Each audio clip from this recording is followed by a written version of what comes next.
Welcome to the digital classroom of IIB.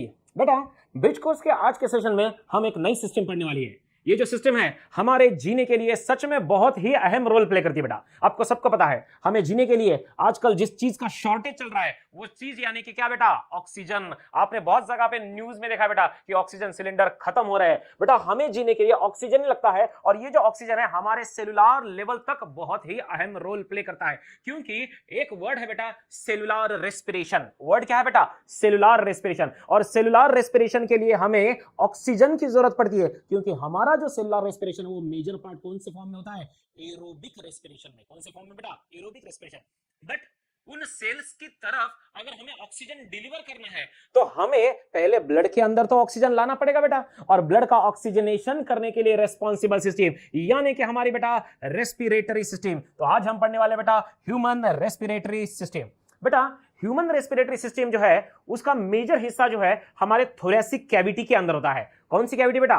Thoracic cavity. बेटा, हमारे body का जो कोर होता है यानी कि यहां से लेके इतना जो पार्ट है इसे हम हमारे बॉडी का कोर कहते हैं, और इस कोर के अंदर दो इंपॉर्टेंट कैविटी है। ऊपर वाली कैविटी यानी कि रेस्पिरेटरी कैविटी, या फिर सीधा सीधा बोल दो बेटा थोरेसिक कैविटी। कौन सी कैविटी बेटा? Thoracic cavity. ऊपर वाली जो कैविटी है उसे कहेंगे बेटा थोरेसिक कैविटी, एंड यहां से नीचे वाला जो पोर्शन होता है उसे बोला जाता है एब्डोमिनल रीजन, और एब्डोमिनल रीजन में जो कैविटी होती है उसे कहेंगे बेटा एब्डोमिनल कैविटी। कौन सी कैविटी बेटा? Abdominal cavity. ऊपर का हिस्सा बेटा थोरेसिक कैविटी और नीचे वाला हिस्सा बेटा abdominal cavity. Our lungs are situated in our thoracic cavity. बेटा, ये जो हमारे लंग्स है ये थोरेसिक कैविटी में सिचुएटेड होते हैं, बट हमारे लंग्स के अंदर जहां पे एग्जैक्ट एक्सचेंज ऑफ गैसेस होता है उसे हम कहते हैं बेटा एल्वियोलाई। क्या कहेंगे बेटा? Alveoli. Singular word is alveolus, plural form is alveoli. बेटा, हमारे लंग्स के अंदर एयर की एंट्री होने के बाद एयर किस रास्ते से एल्वियोलाई तक पहुंचती है वो हमें पता होना जरूरी है। आपको एक बात पता होगी कि हमारा जो हार्ट है वो माना कि चेस्ट के सेंटर पोजीशन में होता है, but it is slightly tilted towards the left, यानी कि हमारी जो चेस्ट है उसमें का लेफ्ट साइड का जो हिस्सा है वहां पे हार्ट का अकोमोडेशन ज्यादा होता है, जिसकी वजह से हमारा जो राइट लंग होता है उसका size relative to the left lung बड़ा होता है बेटा, यानी कि relative size of the right lung is greater than the relative size of the left lung, क्योंकि लेफ्ट साइड में किसकी एंट्री ज्यादा अमाउंट में हो रही है? वहां पे हार्ट है बेटा, और उधर का ज्यादा स्पेस वो ऑक्युपाई कर रहा है। ठीक है बेटा, इसीलिए आपको एक बात याद भी तो रखनी है कि हमारा जो राइट लंग होता है वो रिलेटिवली बड़ा होता है, और इसी वजह से right lung has total 3 lobes. Right lung मध्ये किती लोब असतात बेटा? यहाँ पे होते बेटा 3 लोब। कितने लोब है बेटा? 3 लोब। और हमारा जो लेफ्ट लंग होता है रिलेटिवली स्मॉलर होता है, और यहाँ पे होते हैं बेटा ओनली 2 लोब्स। कितने लोब होते हैं बेटा? यहाँ पे 2 लोब होते हैं, क्योंकि हमारा जो हार्ट है इस तरह से इधर लेफ्ट साइड में टिल्टेड होता है। ठीक है बेटा, अब अगर यहाँ पे 3 लोब है तो उधर स्पेस भी तो ज्यादा रहेगी, और स्पेस अगर ज्यादा रहेगी तो उधर एयर का ट्रांसपोर्ट करने के लिए पाइप भी तो बड़ा लगने वाला है। बराबर है ना बेटा? यानी कि यहां पे जो हम ट्रैक कहते हैं जिससे पाइप को हमने नाम दिया है बेटा ब्रोंकस। यहां पे आपको याद रखना है कि यहां पे यहां से लेके इधर राइट साइड में एयर को डाइवर्ट करने वाला जो पाइप है it is a right primary bronchus, और लेफ्ट साइड में जो जाएगा बेटा it is the left primary bronchus. तो राइट प्राइमरी ब्रोंकस का जो डायमीटर रहेगा वो रिलेटिवली लार्ज रहेगा as compared to the left primary bronchus, क्योंकि right lung is relatively larger than left lung. इतनी बात समझ में आई? चलो बेटा इस ट्रैक को ही एक बार देख लेते। शुरुआत करते बेटा। सबसे पहला रहेगा बेटा नेजल कैविटी या फिर नेजल चेंबर। नेजल कैविटी या फिर नेजल चेंबर। बेटा, जितनी भी एयर हमारे रेस्पिरेटरी सिस्टम में आ रही है बेटा वहां से पहले उसे हमारे नेजल कैविटी में जाना पड़ेगा। नेजल कैविटी में वहां पे tiny tiny tiny tiny hairs होते हैं बेटा, जो हवा में के डस्ट पार्टिकल को फिल्टर आउट करने का काम करते हैं। वहां पे फिल्ट्रेशन का फंक्शन होगा। इन एडिशन वहां पे सरफेस एरिया भी बढ़ाया जाता है, जिसकी वजह से हवा में वार्मिंग का मैकेनिज्म किया जाएगा। यानी कि अगर आपने बॉडी के बाहर का हवा का टेम्परेचर देखा तो generally it is slightly lower than inner aspect. याचा अर्थ जनरली शरीराच्या बाहेरची जी हवा असते बेटा तिचं टेम्परेचर कमी असतं, शरीराच्या आतल्या हवेसारखं नसतं बेटा। म्हणून आपल्याला त्या हवेला शरीराच्या लेवलला आणावं लागतं, शरीरामध्ये जे टेम्परेचर आहे त्या लेवलला आणावं लागतं, आणि त्याच्यासाठी याच नेझल चेंबरमध्ये बेटा त्या एअरचं वॉर्मिंग केलं जातं। काय केलं जातं? वॉर्मिंग, फिल्टरिंग केलं बेटा। वॉर्मिंग केलं आणि सोबत सोबत बेटा याच्यामध्ये मॉइश्चर ऍड केलं जातं. कारण तुम्हाला माहितीये की अल्व्हेलाई एकदम डेलिकेट असतात, तिथं जर ड्रायनेस आला तर अल्व्हेलाई डॅमेज होऊन जातात बेटा. आणि म्हणून इथं मॉइस्टनिंग ऑफ द एअर काय केलं जातं बेटा, मॉइस्टनिंग ऑफ द एअर. बेटा तीन गोष्टी, एक आहे फिल्ट्रेशन, दुसरं बेटा कंडिशनिंग म्हणजे टेम्परेचर मेंटेन करणं, टेम्परेचर वाढवणं म्हणजेच बेटा वॉर्मिंग, आणि त्याच्यानंतर बेटा मॉइश्चर ऍड करणं म्हणजे ह्युमिडिफिकेशन. तिसरा शब्द काय बेटा, ह्युमिडिफिकेशन. तुम्हाला माहिती आहे ना, हवेमधली आर्द्रता म्हणजे काय, ह्युमिडिटी. जर हवेमधली आर्द्रता वाढवली म्हणजे ओव्हरऑल पाण्याचं प्रमाण वाढवायचं, बरोबर आहे ना बेटा. तो यो यहाँ पे किया जाता है. त्याच्यानंतर आपण मागे आल्यानंतर आपल्याला सापडतो बेटा common passage. There is a common passage for food and air. माउथची कॅव्हिटी जी आहे इथून येणार बेटा फूड, नेझल कॅव्हिटी मधून येणार बेटा एअर, आणि या दोघांचा कॉमन पॅसेज म्हणजेच काय असतं बेटा, फॅरिंग्ज असतो. काय म्हणतो बेटा, फॅरिंग्ज. फॅरिंग्ज म्हणजे काय बेटा, घसा. त्याच्यानंतर खाली आलं की तुम्हाला सापडतो बेटा आपला साऊंड बॉक्स. साऊंड बॉक्सलाच आपण काय नाव दिलं बेटा, लॅरिंग्ज. काय नाव दिलं बेटा, लॅरिंग्ज. आणि लॅरिंग्ज नंतर असते बेटा आपला विंड पाईप. विंड पाईप म्हणजे बेटा श्वास नलिका. श्वास नलिकेला आपण नाव दिलं बेटा ट्रकिया. काय नाव दिलं बेटा, ट्रकिया. काय नाव दिलं बेटा, ट्रकिया. आणि ती जी श्वास नलिका आहे ती श्वास नलिका डिवाइड होते राईट प्रायमरी ब्रॉन्कस आणि लेफ्ट प्रायमरी ब्रॉन्कस. आता हे राईट प्रायमरी ब्रॉन्कस, लेफ्ट प्रायमरी ब्रॉन्कस आहे बेटा, यांचं मल्टिपल डिव्हिजन होत जातं. प्रायमरीचं सेकंडरी, सेकंडरीचं टर्शरी, टर्शरीचं स्मॉल, त्याच्यानंतर मग रेस्पिरेटरी, असं मल्टिपल डिव्हिजन होतं. आणि फायनली आपल्याला सापडतात बेटा अल्व्हेलाई. म्हणजे हा ट्रॅक आपल्याला माहित असणं गरजेचं आहे. म्हणून ट्रॅक नोट डाऊन करायला सुरू करा बेटा. चला सगळ्यात अगोदर लिहायचं बेटा नेझल कॅव्हिटी. सगळ्यात वर काय लिहिलं बेटा, नेझल कॅव्हिटी किंवा नेझल चेंबर, बरोबर आहे. त्याच्यानंतर दुसरं लिहायचं बेटा फॅरिंग्ज. त्याच्यानंतर काय लिहायचं बेटा, फॅरिंग्ज. त्याच्यानंतर काय लिहायचं बेटा, लॅरिंग्ज. त्याच्यानंतर काय लिहिलं बेटा, लॅरिंग्ज. त्याच्यानंतर काय लिहायचं बेटा, ट्रकिया. काय लिहिलं बेटा, ट्रकिया. ट्रकियाच्या खाली आलं की मग right primary bronchus and left primary bronchus. आता नेमकं कसं कसं लिहायचंय ते बघून घ्या, ध्यान से ऑब्झर्व करा बेटा. मी पूर्ण डायग्राम जी आहे तुमच्या डोळ्यासमोर आणलेली आहे बेटा. ट्रकियापासून तर अल्व्हेलाई पर्यंत सगळं तुमच्या डोळ्यासमोर आहे. आणि हा जो ट्रॅक आहे हा ट्रॅक आपल्याला कुठल्या हालतीमध्ये लिहून घ्यायचा आहे. सगळ्यात अगोदर काय असेल बेटा, ट्रकिया. ट्रकियाचे झाले किती रिव्हिजन, दोन. एक गेला राईट साईडचा राईट प्रायमरी ब्रॉन्कस, दुसरा असेल लेफ्ट साईडचा लेफ्ट प्रायमरी ब्रॉन्कस. प्रायमरीचं नंतर डिव्हिजन झालं. हा जो प्रायमरी पार्ट आहे बेटा, इकडे डिव्हिजन झाला आणि इकडे डिव्हिजन झालं. हा जो सेक्शन तुम्हाला दिसतोय, याला आपण म्हणायचं बेटा सेकंडरी. बघा हा इथून इथपर्यंतचा जो पोर्शन आहे बेटा, याला आपण नाव काय दिलं बेटा, सेकंडरी, बरोबर आहे. त्याचं परत डिव्हिजन झालं बेटा, मग झालं बेटा टर्शरी. टर्शरीच्या नंतर काय होतं बेटा, स्मॉल ब्रांचेस. त्यांचं पुढे काय होतं बेटा, ब्रॉन्किओल्स होतं. काय होतं बेटा, ब्रॉन्किओल्स. आणि ब्रॉन्किओल्स मधला जो स्मॉलेस्ट पार्ट आहे त्याला आपण नाव दिलं बेटा टर्मिनल ब्रॉन्किओल्स. आता टर्मिनल ब्रॉन्किओल पर्यंत आपण आलोय.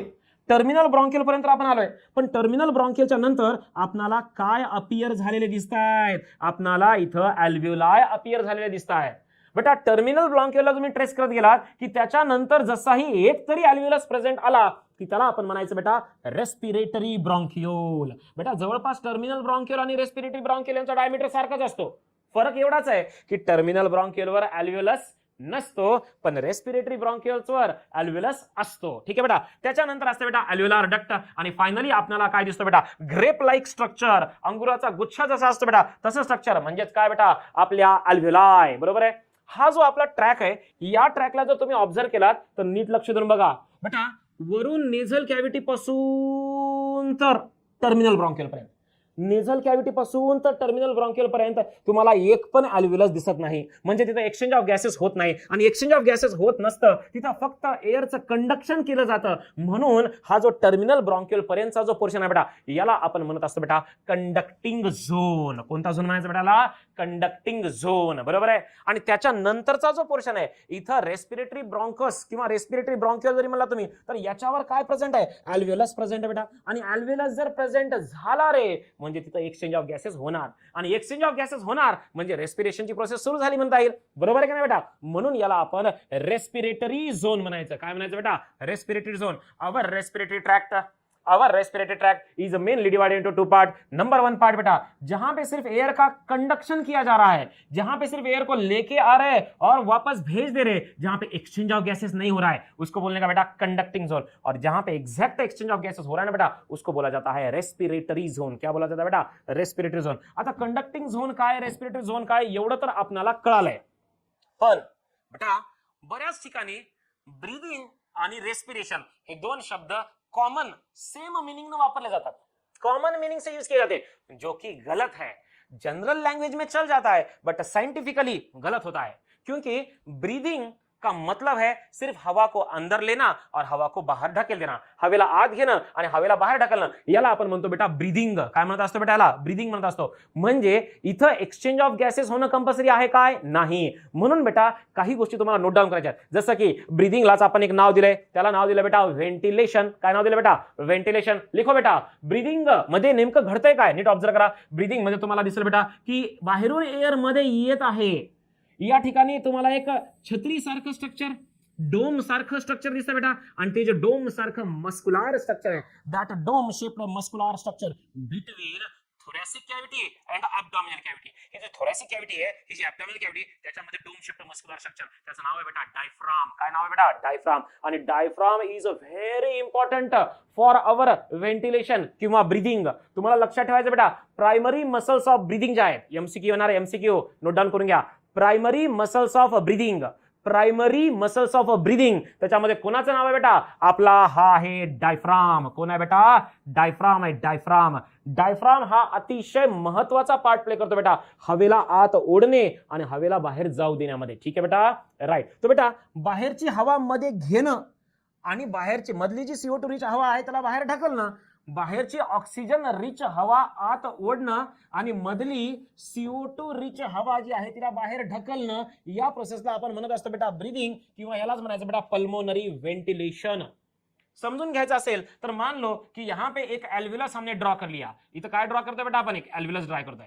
हा जो एल्व्युलस आहे बेटा, या एल्व्युलसच्या भोवती एक कॅपिलरीचं नेटवर्क असतं बेटा, छोट्या छोट्या ब्लड वेसल, त्यांना आपण कॅपिलरी म्हणतो, हे तर तुम्हाला माहिती आहे, राईट. या एल्व्युलसची जी वॉल आहे ही एकदम थिन डेलिकेट असते बेटा. बाहेरून ऑक्सिजन रिच एअर येणार आहे आणि मधून CO2 जो आहे तो बाहेर ढकलल्या जाणार आहे. तर जेव्हा जेव्हा ब्लड येतं ना बेटा, त्या ब्लड मध्ये ऑक्सिजन ऍड केलं जातं, म्हणजे ब्लडचं ऑक्सिजनेशन केलं जातं. ते जे ऑक्सिजनेटेड ब्लड आहे ते पुढे जाणार आहे, पण मीनवाईल CO2 जो आहे तो बाहेर ढकलला जातो. या ठिकाणी एक्झॅक्टली एक्सचेंज ऑफ गॅसेस होताना तुम्हाला दिसतंय. डिऑक्सिजनेटेड ब्लडचं आपण कन्व्हर्शन ऑक्सिजनेटेड ब्लड मध्ये करून दाखवलेलं तुम्हाला दिसतंय बेटा. याच्या अगोदरची जेवढी प्रोसेस आहे, म्हणजे बाहेरून नेझल कॅव्हिटी मधून हवा इथपर्यंत येणं आणि इथून हवा नेझल कॅव्हिटी पर्यंत जाणं, ही जी प्रोसेस आहे बेटा, याला आपण म्हणायचं बेटा ब्रीदिंग. ब्रीदिंग मध्ये एक्सचेंज ऑफ गॅसेस नावाचा पोर्शन येतो काय, नाही. ही साइंटिफिक टर्म अशी आहे बेटा. ठीक है, राइट. चलो ये हो गया बेटा ब्रीदिंग के बारे में. What about respiration. आता रेस्पिरेशन शब्द जो आहे बेटा, खरं तर तिथं युटिलायझेशन व्हायला लागलंय. आता जसं की आपण एक्झाम्पल घेऊयात, शब्द आहे सेल्युलर रेस्पिरेशन. कोणता शब्द बेटा, सेल्युलर रेस्पिरेशन. जेव्हा तुम्ही ब्रीदिंग केलात, ब्रीदिंगच्या नंतर हवा आपल्या अल्व्हेलाई पर्यंत आली, अल्व्हेलाई मध्ये एक्सचेंज ऑफ गॅसेस झालं, एक्सचेंज ऑफ गॅसेस झाल्यानंतर ब्लड ऑक्सिजनेटेड झालं. आता ते ऑक्सिजनेटेड ब्लड जे आहे त्या ऑक्सिजनला कॅरी करून आणतंय. कुठं कॅरी करून आणतोय, टिश्यू लेवल पर्यंत, म्हणजे आपल्या सेल्स पर्यंत. बेटा तुम्हाला लक्षात ठेवायची एक गोष्ट आहे काय, की जो ऑक्सिजन आणलेला आहे तो ऑक्सिजन आता आपण वापरणार आहे, आणि आपण ऑक्सिजन वापरतो म्हणजे एरोबिक रेस्पिरेशन करतो. जेव्हा आपण हवेमधला ऑक्सिजन घेतला, तो ऑक्सिजन आपण वापरला कशासाठी, जे आपण फूड खाल्लंय त्याचं ब्रेकडाऊन करण्यासाठी. आणि फूडचं एरोबिक ब्रेकडाऊन जर करायचं असेल बेटा, तर आपणाला लागत असतं बेटा एरोबिक रेस्पिरेशनसाठी लागणारा सेल ऑर्गनेल म्हणजेच काय, मायटोकॉन्ड्रिया. काय लागेल बेटा, मायटोकॉन्ड्रिया. आणि हा जो मायटोकॉन्ड्रिया आहे त्या फूडचं एरोबिक ब्रेकडाऊन करतो आणि त्याच्यापासून काय रिलीज करतो बेटा, एनर्जी. एनर्जी रिलीज झाली, पण सोबत सोबत बाय प्रोडक्ट काय बेटा, CO2. आणि तो जो CO2 बेटा, तो CO2 परत आपल्याला बॉडीच्या बाहेर ढकलून द्यायचा आहे. इथं एक्झॅक्टली O2 चा यूज केला चाललाय आणि फूडचं ऑक्सिडेशन केला चाललंय बेटा. ही जी प्रोसेस आहे बेटा, याला आपण म्हणतो बेटा सेल्युलर रेस्पिरेशन. याला आपण काय म्हणतो बेटा, cellular respiration. Process that release energy from the food, it happens in all the cell. याच्यामध्ये आपण O2 चा वापर केला आणि फूडचं ऑक्सिडेशन केलं, ब्रेकडाऊन केलं आणि आपल्या सेल्सला एनर्जी मिळत असते.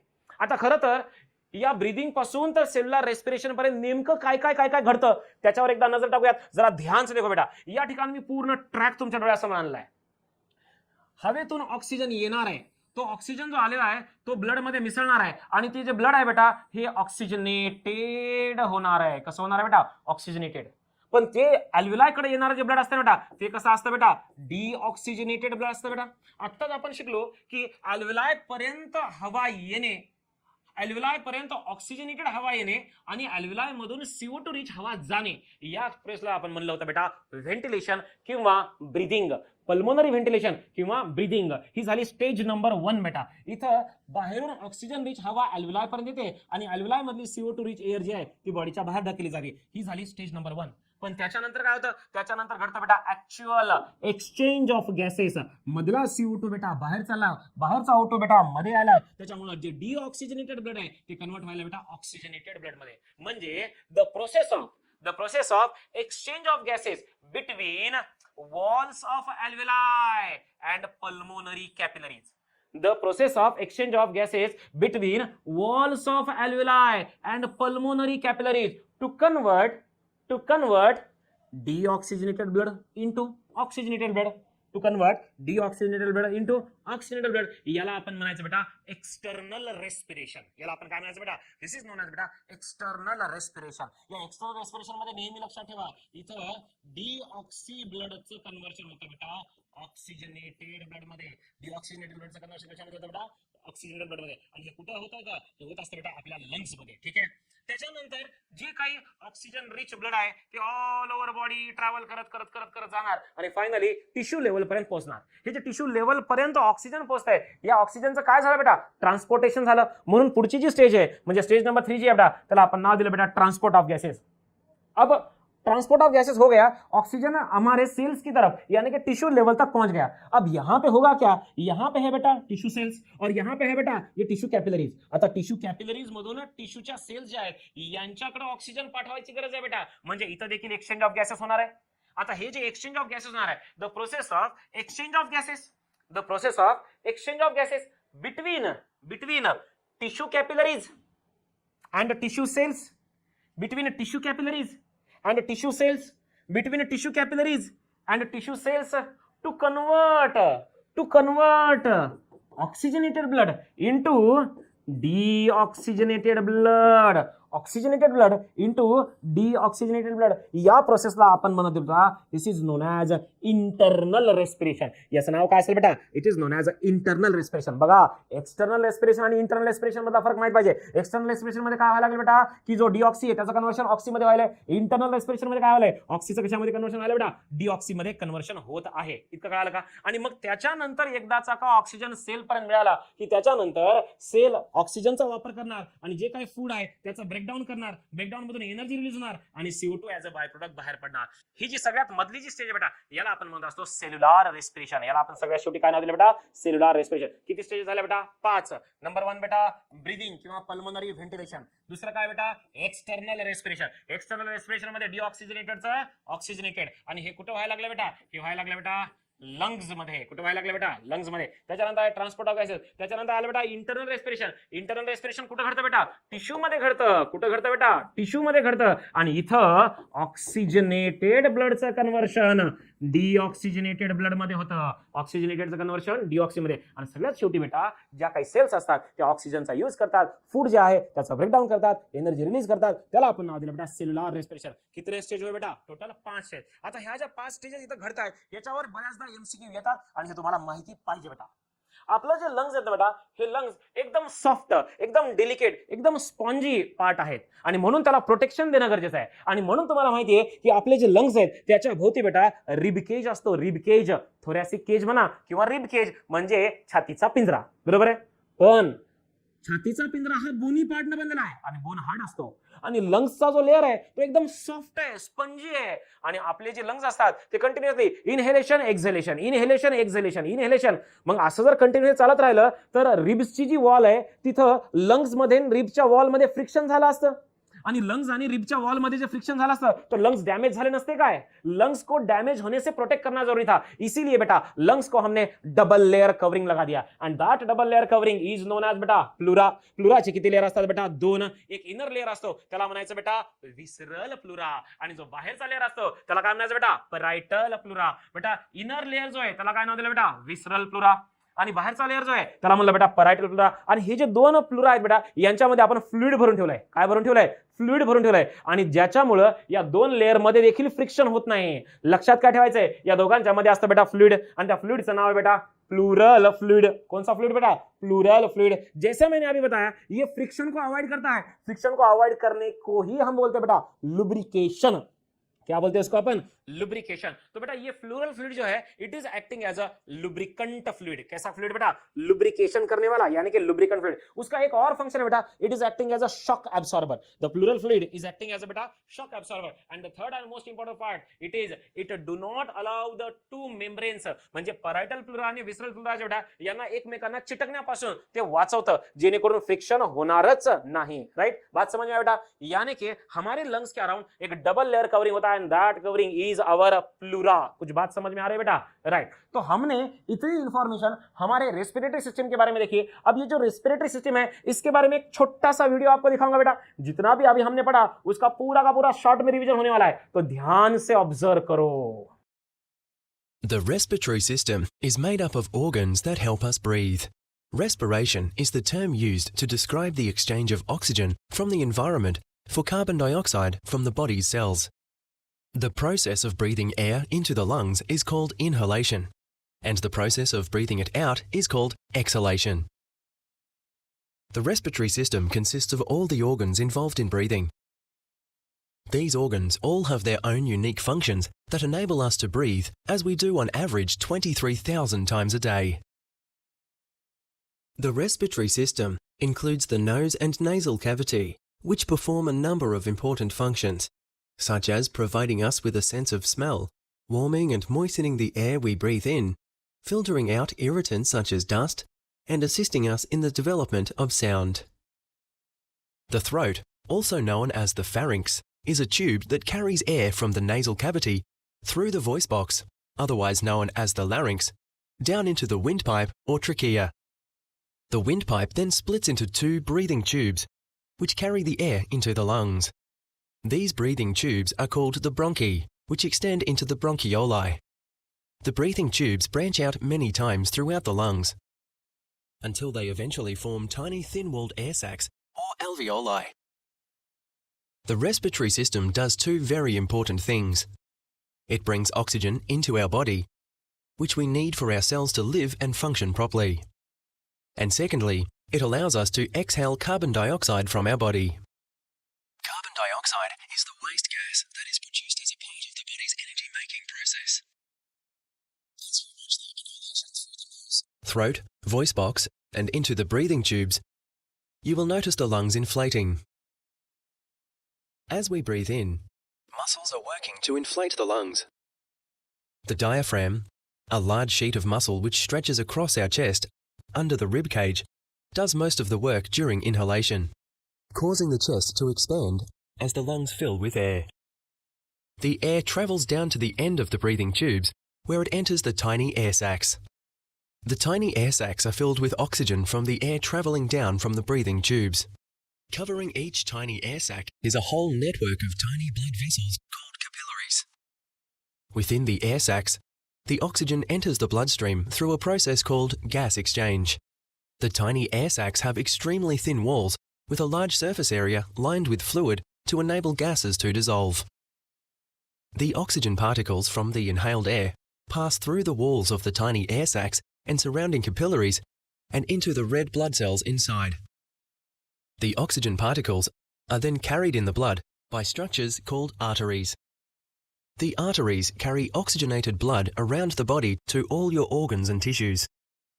This process is essential for our well-being. As the oxygen particles are diffused through the walls of the tiny air sacs into the bloodstream, carbon dioxide, a waste product of the body, is travelling in the opposite direction. The deoxygenated blood is carried in veins from the organs and tissues back to the lungs. Carbon dioxide is diffused from the blood through the capillaries and into the air within the tiny air sacs. Now that the air in the tiny air sac is saturated with carbon dioxide, the exhalation can now occur. Watch as the diaphragm relaxes and air is forced out of the lungs. The air travels back up the breathing tubes and is expired into the atmosphere. The lungs are a lot like balloons in that they require energy to expand, but no energy is needed to get air out. This makes exhaling an automatic response after inhalation. तो बेटा respiratory system कैसे काम करती है ये तो हमने यहां पे देख लिया। अभी हम जो दूसरे सिस्टम के पास जा रहे हैं वो सिस्टम हमारी सबसे प्यारी सिस्टम, आपल्या सगळ्यांची लाडकी सिस्टम म्हणजेच काय, खादाड खाऊ सिस्टम। म्हणजेच कोणती सिस्टम बेटा? Digestive system. बेटा हमारी जो डाइजेस्टिव सिस्टम है उसका बहुत अहम हिस्सा होता है हमारे शरीर को न्यूट्रिशन प्रोवाइड करने में। बेटा हम बहुत कुछ खाने के तौर पे खाते हैं और वो जो खाने के तौर पे हम जितना भी कुछ भी खा रहे हैं ना बेटा उसके अंदर मेजर कंपोनेंट होते हैं। और ये जो फूड है उसके 3 मेजर कंपोनेंट होते हैं बेटा। ये जो 3 मेजर कंपोनेंट है उसमें एक होता है बेटा कार्बोहाइड्रेट, दूसरा होता है बेटा फैट और तीसरा होता है बेटा प्रोटीन। बेटा सच में देखा गया तो तीनों के तीनों कंपोनेंट बॉडी के लिए इंपॉर्टेंट है, बट उसका जो प्रमाण है उस प्रमाण में ही अगर लिया जाएगा तो वो बॉडी के लिए अच्छा है ना बेटा? राइट। तो बेटा हमारा जो फूड है, फूड के 3 मेजर कंपोनेंट कौन कौन से कंपोनेंट होता है बेटा? सबसे पहला यहां पे है बेटा फैट्स, उसके बाद में बेटा कार्बोहाइड्रेट और यहां पे बेटा यहां पे बेटा प्रोटीन। बेटा 3 अलग अलग कंपोनेंट्स है, बट इन कंपोनेंट्स को हमारे बॉडी में हम डायरेक्टली एब्सॉर्ब नहीं कर सकते और उसे हमने एब्सॉर्बेबल फॉर्म में लेके आना पड़ता है, तभी तो हमारे डाइजेस्टिव सिस्टम का मेजर फंक्शन आ जाता है बेटा। माना कि हमारे फूड में प्रोटीन होते हैं, कार्बोहाइड्रेट होते हैं, फैट होते हैं, बट हमारे बॉडी में जिस तरह से हमारे ब्लड में हम एब्सॉर्ब करते हैं फूड को, उसको एब्सॉर्बेबल फॉर्म में लेके आने के लिए हमारे डाइजेस्टिव सिस्टम का काम चलता है। क्योंकि ये जो फूड अभी आपके आंखों के सामने है बेटा, ये फूड जो है it is not in absorbable form, इसीलिए हमें क्या करना पड़ता? डायजेशन करना पड़ता। आता म्हणून आपल्या चॅप्टरच्या सुरुवातीलाच आपल्याला डायजेशनची डेफिनेशन माहित पाहिजे। यहाँ पे जो डाइजेशन सिस्टम हम पढ़ रहे हैं यहाँ पे एक्झॅक्टली डायजेशन का डेफिनेशन क्या है वो हमें पता होना जरूरी है। आणि डायजेशनची डेफिनेशन अतिशय सोपी सिंपल आहे बेटा। कसं काय? कारण 3च तर शब्दांचा खेळ आहे, 3 शब्द आणि डायजेशनची डेफिनेशन पाठ। कसं काय सर? एकदम सोपं बेटा। मला तुम्हाला काही शब्द विचारायचे, बघूत बरं तुम्हाला अपोजिट वर्ड सांगता येतात का? पहिला शब्द विचारतोय मी, जर तुम्हाला इथे यस म्हणलं तर तुम्ही पटकन काय म्हणायचं? नो। आणि मी जर म्हणलं नो तर तुम्ही काय म्हणायचं? यस। म्हणजे हे कसे शब्द झाले? अपोजिट वर्ड झाले बेटा। चला अपोजिट वर्ड्स वरून आपल्याला डेफिनेशन बनवायची। जसं की पहिला शब्द सांगतोय, चला पटकन मी शब्द लिहिला की तुम्ही तिकडे शब्द लिहायचा आणि त्याचा अपोजिट वर्ड पण पुढे लिहायचा बेटा। पहिला शब्द सांगतो बेटा कॉम्प्लेक्स,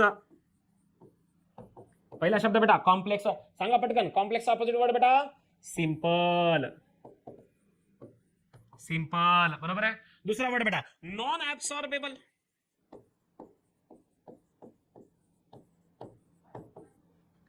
एकदम सोपं आहे ना, फक्त नॉन काढून टाका, उरते काय? ऍब्सॉर्बेबल, ऍब्सॉर्बेबल। तिसरा शब्द बेटा नॉन डिफ्युजिबल, नॉन डिफ्युजिबल बेटा, नॉन डिफ्युजिबलचा अपोजिट वर्ड बेटा डिफ्युजिबल, डिफ्युजिबल। झाली ना डेफिनेशन तयार? द प्रोसेस ऑफ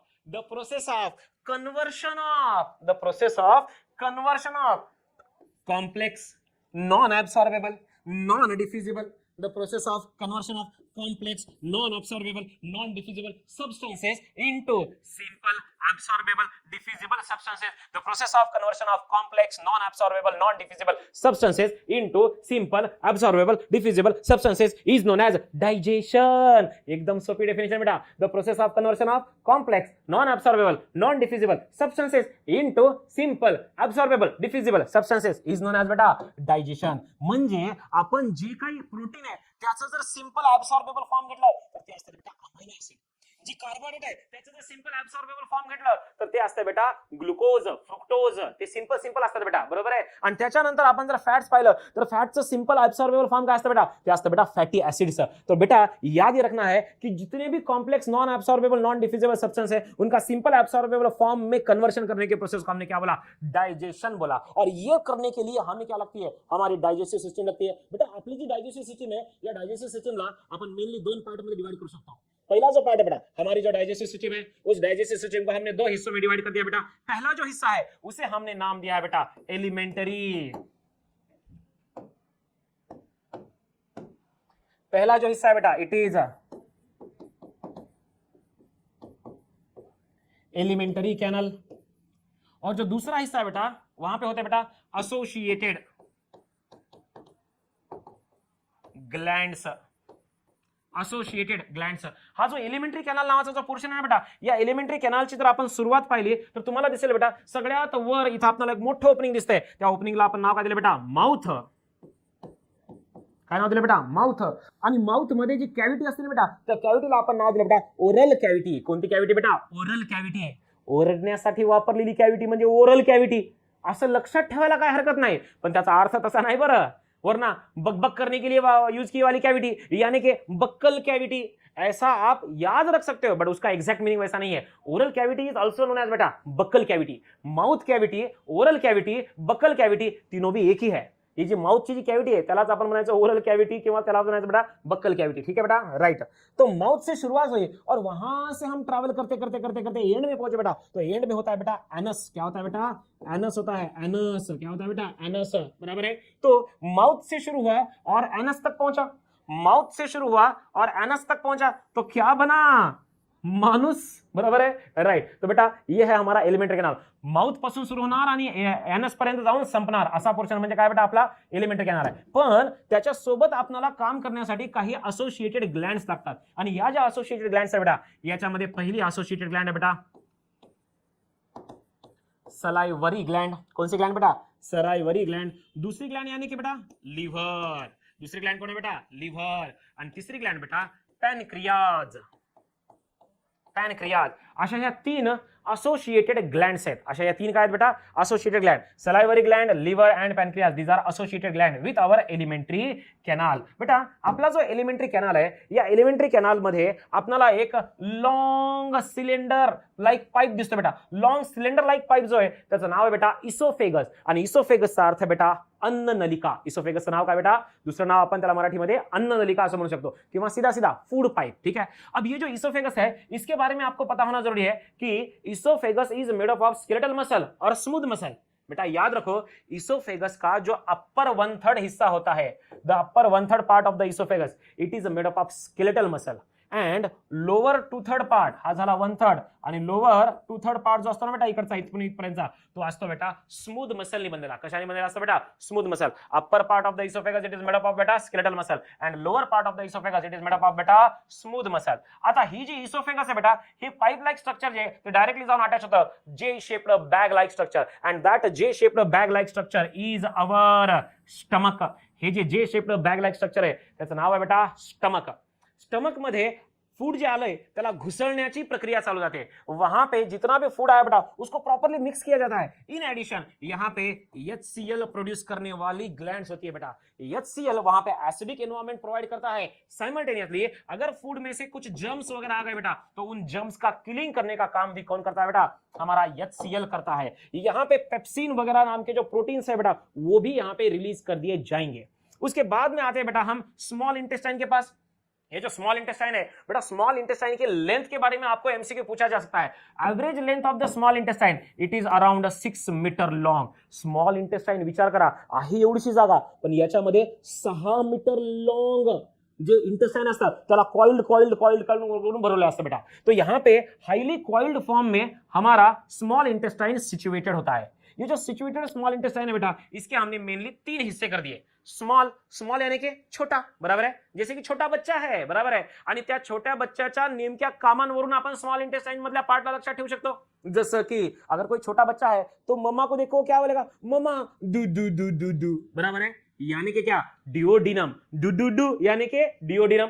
अब एक बार पेट भर दूध पी लिया उसने, उसके बाद में क्या बोलेगा, जू जू जू जू जू, यानी कि उसे अब क्या आ रही है, नींद आ रही है, बराबर है. तो जेजुनम. दूसरा पार्ट क्या हुआ बेटा, जेजुनम. और एक बार खाना हो गया, एक बार सोना हो गया, उसके बाद में मम्मा को आवाज येता है और मम्मा को क्या बोलेगा, आई मला आली, बराबर है. आली म्हणजे आता जायचंय, ठीक आहे ना बेटा. आली यानी कि क्या बेटा, आइलियम. किती पार्ट झाले, 3. डू डू डू म्हणजे डिओडिनम, जू जू जू म्हणजे बेटा जेजुनम आणि तिसरं आली म्हणजेच काय बेटा, आइलियम. हे कोणाचे पार्ट झाले बेटा, हे 3 पार्ट आहेत आपल्या स्मॉल इंटेस्टाइनचे. याच्यापैकी एमसीक्यू लक्षात ठेवा, मेजर डायजेस्टिव्ह फंक्शन डिओडिनम मध्ये होतं. मेजर डाइजेस्टिव फंक्शन किधर होता है बेटा, डिओडिनम में होता है. और मेजर एब्सॉर्प्टिव फंक्शन जो होता है बेटा, मतलब जो डाइजेस्ट किया उसको ब्लड के अंदर एब्सॉर्ब तो करना पड़ेगा, तो वो फंक्शन जो चलता है बेटा वो चलता है बेटा जेजुनम एंड आइलियम में चलता है. किधर चलता है बेटा, jejunum and ileum. Major digestive function बेटा डिओडिनम. मेजर एब्सॉर्प्टिव फंक्शन बेटा जेजुनम एंड आइलियम में चलेगा। यहां तक बात समझ में आ गई। चलो उसके बाद में हम जाते हैं बेटा हमारे लार्ज इंटेस्टाइन के पास। लार्ज इंटेस्टाइन जो है उसे बोला जाता है बेटा कोलोन। क्या बोला जाएगा बेटा? कोलोन। अब ये जो कोलोन है उसके हमने 3 पार्ट कर दिए। यहां से ऐसा ऊपर जाने वाला दिख रहा है तो बोल दिया असेंडिंग कोलोन। ये ऐसा हॉरिजॉन्टली जा रहा है तो उसको बोल दिया ट्रांसवर्स कोलोन।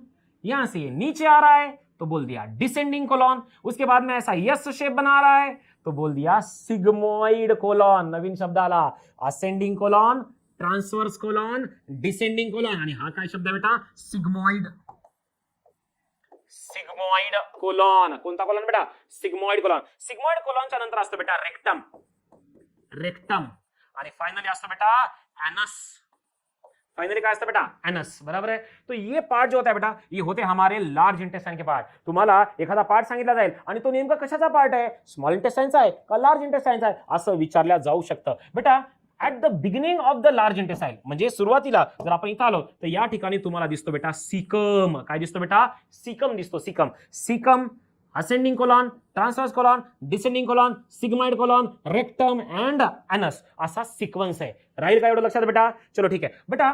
आपलं जे इंटेस्टाइन आहे या इंटेस्टाइन मध्ये फूडला पुढे ढकलण्याची प्रोसेस चालते आणि त्याच्यासाठी लागत असतात मसल्स। म्हणून जर आपण आपला जो एलिमेंटरी कॅनलचा पार्ट आहे समजा आपण इथं कट केलं किंवा आपण इथं डिओडिनम मध्ये कट केलं किंवा आपण जेजुनम मध्ये कट केलं किंवा आपण आयलियम मध्ये कट केलं, कुठेही जरी कट केलं तर तुम्हाला तिथं एक कॉमन पॅटर्न दिसतो आणि त्या कॉमन पॅटर्न मधले नावं तुम्हाला लक्षात ठेवायचे। जसं की नीट लक्ष देऊन बघा बेटा, आपण जर आपल्या इंटेस्टाइनला कट केलं तर इंटेस्टाइनला कट केल्यानंतर आपल्याला किती लेयर दिसतात? Total 4 layer.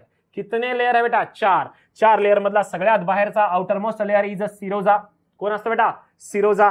त्याच्यानंतर असतो बेटा मस्कुलॅरिस। दुसरा लेयर कोण है बेटा? मस्कुलॅरिस। लक्षात ठेवा बरं नाव। सगळ्यात बाहेर कौन है बेटा? सबसे बाहर सिरोजा। उसके बाद में कौन है बेटा? मस्कुलॅरिस। उसके बाद में कौन आया? मस्कुलॅरिस। तीसरा लेयर बेटा it is a submucosa. Third layer बेटा it is a submucosa and the fourth one it is mucosa. किती लेयर होईल बेटा? 4 लेयर। सगळ्यात बाहेर बेटा इट इज अ सिरोजा, त्याच्यानंतर बेटा मस्कुलॅरिस, त्याच्यानंतर बेटा सब म्युकोजा, त्याच्यानंतर बेटा म्युकोजा। आता यांना सिक्वेन्स मध्ये लक्षात ठेवायचे म्हणून आपण काय केलं? इनिशियल पार्ट गोळा करत गेलो। इनिशियल पार्ट गोळा केल्यानंतर 2 बहीण भावाचे नाव तयार झाले। काय तयार झालं बेटा? वर्ड क्या बना? सेमू सुमू। सेमू सुमू। लक्षात ठेवायला सोपं झालं की नाही? सिक्वेन्स सगळ्यात बाहेर कोण आहे बेटा? सिरोजा, त्याच्यानंतर कोण आहे बेटा? मस्कुलॅरिस, त्याच्यानंतर कोण आहे बेटा? सब म्यूकोजा आणि सगळ्यात मध्ये कोण आहे बेटा? म्यूकोजा। म्यूकोजा एंड सब म्यूकोजा ये तो नजदीक ही रहेंगे ना, यानी कि सुमू तो नजदीक रहेगा तो बचा क्या? सेमू, सिरोजा, मस्कुलैरिस, सब म्यूकोजा, म्यूकोजा, सिरोजा, मस्कुलैरिस, सब म्यूकोजा, म्यूकोजा। कितने लेयर हो गए बेटा? 4। बट यहां पे एक और एमसीक्यू पूछा जाता है। एमसीक्यू क्या है कि ये जो मस्कुलैरिस लेयर है इसमें outer layer end inner layer, एवढा मस्कुलैरिस लेयर है एवढा, याच्यापैकी आउटर मध्ये असतात बेटा लॉन्जिट्यूडनल अरेंज मसल आणि इनर साइडला असतात बेटा सर्कुलरली अरेंज मसल। अब ये circularly arrange muscle and longitudinally arrange muscle यानी कि क्या सर? देखो मैं समझाता हूं, ध्यान से ऑब्जर्व करो बेटा। मान लो कि कोई पाइप है ऐसा पाइप, ठीक है ना बेटा, और ये पाइप जो है ना बेटा ऐसा थिक पाइप है, थिक पाइप, ठीक है, राइट। तो ये जो वॉल है ना बेटा, इस वॉल के अंदर कुछ मसल फाइबर जो है, कुछ मसल फाइबर ऐसे अरेंज है, ऐसे, ये ऐसे अरेंज है, ऐसे, ठीक है ना बेटा, ये ऐसे अरेंज है, ऐसे अरेंज है, ठीक है, राइट। तो ये जो है ना बेटा इनको बोलने का सर्कुलर मसल फाइबर। क्या बोलने का? Circular muscle fibre. और कुछ मसल फाइबर जो होते हैं ना बेटा, कुछ मसल फाइबर जो होते हैं वो इस तरह से अरेंज है, इस तरह से इनको बोलने का बेटा लॉन्जिट्यूडनल मसल फाइबर। क्या बोलने का बेटा? लॉन्जिट्यूडनल। तो पूछा यह जाएगा कि लॉन्जिट्यूडनल लेयर जो है वो आउटर एस्पेक्ट में है या इनर एस्पेक्ट में? तो बेटा लॉन्जिट्यूडनल होता है आउटर एस्पेक्ट में, एंड सर्कुलर जो है बेटा वो किधर होता है बेटा? इनर एस्पेक्ट में। और इसके ऊपर एमसीक्यू है, और एमसीक्यू याद रखना भी उतना ही सिंपल है बेटा, कारण बायोलॉजी में कहावत होती है, जहां पे क्वेश्चन होता है वहीं पे आंसर होता है, जहां के क्वेश्चन होता है वहीं पे आंसर होता है। कैसे सर? अगर आपको पूछ लिया, क्या पूछ लिया कि बताओ लॉन्जिट्यूडनल मसल किधर है, वर्ड क्वेश्चन में लॉन्जिट्यूडनल आया कि नहीं, तो बेटा यहां पे याद रखना उतना ही सिंपल है, सेकंड लेटर पे फोकस करो, आपको आंसर मिल जाएगा। क्वेश्चन में पूछ दिया लॉन्जिट्यूडनल मसल कहां पे है, लॉन्जिट्यूडनल मसल एल च्या नंतर काय येतं बेटा? ओ, म्हणून लक्षात ठेवायचं, longitudinal is always outer, circular is always inner, longitudinal is always outer, circular is always inner. लक्षात ठेवना सोपं झालं की नाही बेटा? तो याद रखो बेटा, longitudinal muscle is always outer end circular muscle is always inner. बात समझ में आई? यहाँ पे हमारा जो एलिमेंट्री कैनाल है, उस एलिमेंट्री कैनाल में जो कुछ भी फूड है बेटा, उसे आगे आगे ढकेलने के लिए एक वेव ऑफ मसल कॉन्ट्रैक्शन दौड़ती है। ये जो wave of muscle contraction food के पीछे पीछे है, वो फूड को आगे आगे आगे ढकेलती लेके जाएगी। ये जो प्रोसेस होती है बेटा, इस प्रोसेस को बोला जाता है पेरिस्टाल्सिस। क्या बोला जाता है बेटा इसको? पेरिस्टाल्सिस। ये वेव ऑफ कॉन्ट्रैक्शन जा रही है यार बेटा, ये जो वेव ऑफ कॉन्ट्रैक्शन है उस फूड को आगे आगे आगे आगे ढकलती जा रही है, जिसकी वजह से फूड धीरे धीरे धीरे धीरे आगे जा रहा है। ये जो वेव ऑफ कॉन्ट्रैक्शन ऐसे पास हो रहे हैं बेटा, इसे कहने का पेरिस्टाल्सिस। क्या कहने का बेटा? पेरिस्टाल्सिस। बेटा पेरिस्टाल्सिस शब्दामध्ये तुम्ही पुन्हा कन्फ्युज होता बरं, त्याच्यामुळे आत्ताच बघून घ्या की आपल्या एलिमेंटरी कॅनल मध्ये फूडला पुढे ढकलण्यासाठी मसल मध्ये वेव ऑफ कॉन्ट्रॅक्शन तयार होती। ती वेव ऑफ कॉन्ट्रॅक्शन फूडला पुढे पुढे पुढे पुढे ढकलत असते, त्याला आपण काय म्हणायचं बेटा? पेरिस्टाल्सिस बनायचं। काय म्हणायचं बेटा? पेरिस्टाल्सिस। चलो, तो आज हमने हमारे यहाँ पे डाइजेस्टिव सिस्टम के बारे में बहुत सारी इंफॉर्मेशन ली, बट ओवरऑल क्या क्या क्या क्या फंक्शन होता है एक सिंपल वीडियो के फॉर्म में देखेंगे बेटा। तो चलो शॉर्ट में रिवाइज करते बेटा हमारे डाइजेस्टिव सिस्टम का function. Digestion is a process in which complex food material is broken down into simpler substances. The digestion of food in humans takes place in the alimentary canal, which is a long tube extending from the mouth to the anus. The different parts of the alimentary canal are buccal cavity, food pipe or esophagus, stomach, small intestine, large intestine, and anus. Two glands, namely liver and pancreas, also help in digestion. The food is taken in through the mouth. It is chewed and mixed with saliva in the buccal cavity. Saliva is a digestive juice secreted by the salivary glands. The chewed food enters into the food pipe or esophagus and is then slowly pushed into a bag-like structure called stomach. The food is churned in the stomach to further break it down. The stomach also secretes mucus, digestive juices, and hydrochloric acid. The hydrochloric acid kills the bacteria in the food and makes the food acidic. The food then goes into a highly coiled tube called small intestine. The small intestine receives secretions from the liver and pancreas. The liver secretes bile juice, while the pancreas secretes pancreatic juice.